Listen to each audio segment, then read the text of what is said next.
The most important part to any zoo is the animals in the enclosures they call home. Throughout the series, I'll be designing different enclosures for an array of animals, whilst also keeping guest interaction at the forefront of every build. Join me each week as I tackle a new enclosure and idea and try and bring it to life within Planet Zoo.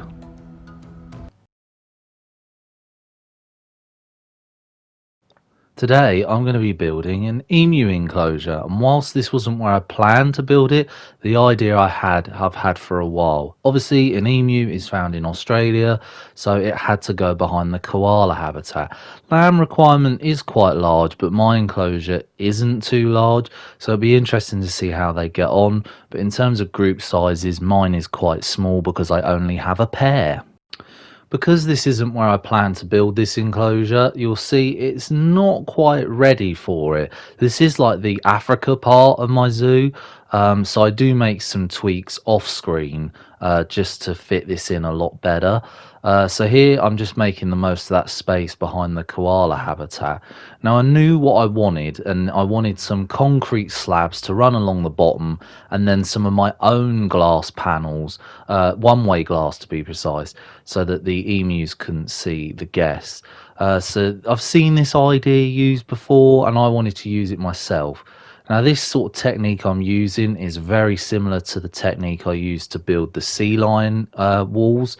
I found it was quite unique and easy to get these sort of different shapes instead of it being so square.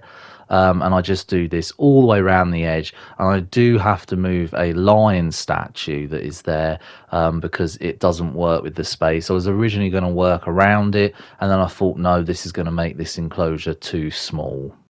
With the lion statue out of the way, it was time to get the glass paneling in.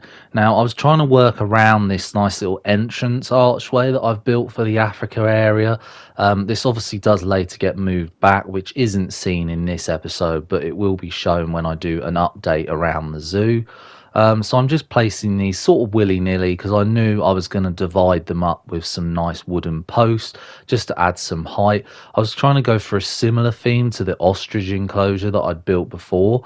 Now this does look like a lot of glass all the way around, but I'm tired of using concrete walls, wooden walls, and I just thought it was nice to use something a little bit different. Going in here is those fence posts that I mentioned, and I do use the circular pattern pieces on the center of each glass just to add a bit of a design to that space, and also it takes away from the large bits of glass. I love these canopy pieces, so I carried them over again, and they worked quite nicely in the corner of the build. That's pretty much the perimeter themed up, so I turned my attention to the inside of this enclosure.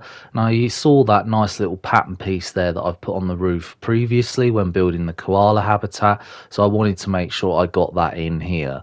Here came the fun bit. I was trying to be cheeky and squeeze in a little gate here. It did mean making some tweaks to the koala enclosure that I'd just built, but it was more than worth it, and it was nice to carry on this theme all the way round. The next part of this build was obviously foliage, so it was time to get that fencing up so that we could get the emu into the enclosure. Fencing all done and emu in, it was time to do the usual thing, get the ground texture right, and I wanted a similar style to the koala habitat. And here I add a bit of foliage, a little too much actually, and I did have to start taking some of it away. I think because it wasn't such a large area, they did have too much coverage, which I've had happen a couple of times in these builds, but not a huge amount. And obviously I'm using loads of different plants now, adding much variety, different texture, just to really boost the vibrant colours on the ground. I have this awkward space around the front here that I wanted to fill. I knew I wasn't going to get much in terms of theming, so I tried using some plants instead. Obviously the back bit of the build is for the emu house, and this is where all the bedding will go, and I wanted to make sure there was room for enrichment pieces, and I did find a cute little disco ball that I have added to the build, just something a little bit silly and quirky and unique to this bird. Last few theming pieces going in now, and I do like this Australian sign, so I have included that throughout the build.